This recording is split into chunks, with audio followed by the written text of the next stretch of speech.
sallallahu alaihi wasallam. Assalamualaikum. Do wana aranga do drapam ana muftata manda ro bam manda ko ni ana dem wala ko mi ne amadu bala tamana ala bra yaw tamana enda kan diwatu ngapado ngap koy daj ma won saksa ni kawdu do ede ma Allah jimay ma ses tan des tan hotel ko ayan ay mi armi hala manon ay min kadima de ya de Abraham no adunde assalamu alaikum tawar man leli suru assalamu alaikum Ahmad hara mala ma ora angan horma jop mi ban jop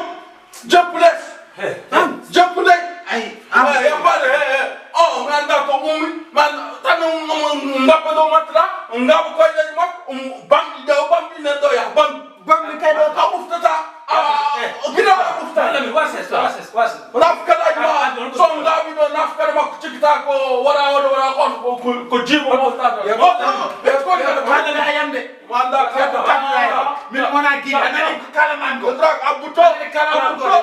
adde harawa wa on motivation ma mama di on ko problème tay ma leli yo to di resto ko prasma ko mi no mo mbalim tel tan para ko mo batro ara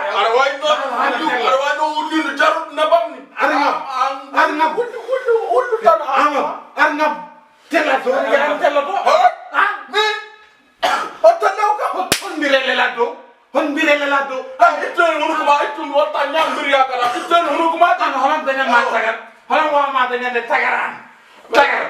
tagar wadu holan dañan tuma tagar let tagar les wala les angal le asa jibba do ko mi Allah sa nani wases arranjeur batel ngale do min ya sa arwaldo acem fay sa me wala ajab khalso me mi kam Allah sedi wanan manan jam hande guradi mak wallahi so me mi kam hande Allah sedi manan guradi mak mama mama han jotta den fen en so ko yettade memandir ko ngal ma han jotta de mama atira kam damal tan salam wallahi ka wala anda wala wando nare ay roido no bo fenni min kam ton nak taw do mem kur ko mopi di me Allah memam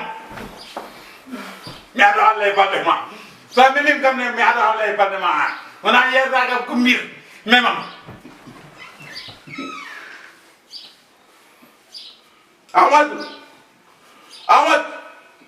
Ahmad naam arngap bo tedda arngap artan le do min mi la daw ni lamin ay min halaka ara bangam la ton da ana bangam no mus arga ya tan taw arna ko mena mi yawade ni arna do min man lelo kur ko ko be no yawo min gorko mena mi yawade min mena hande ko en kongol memam leda kam ko mbir memam ta mi ka wata men kam wanta le den di pa warna ka su ko ni wanta ka dira ngamu kam jam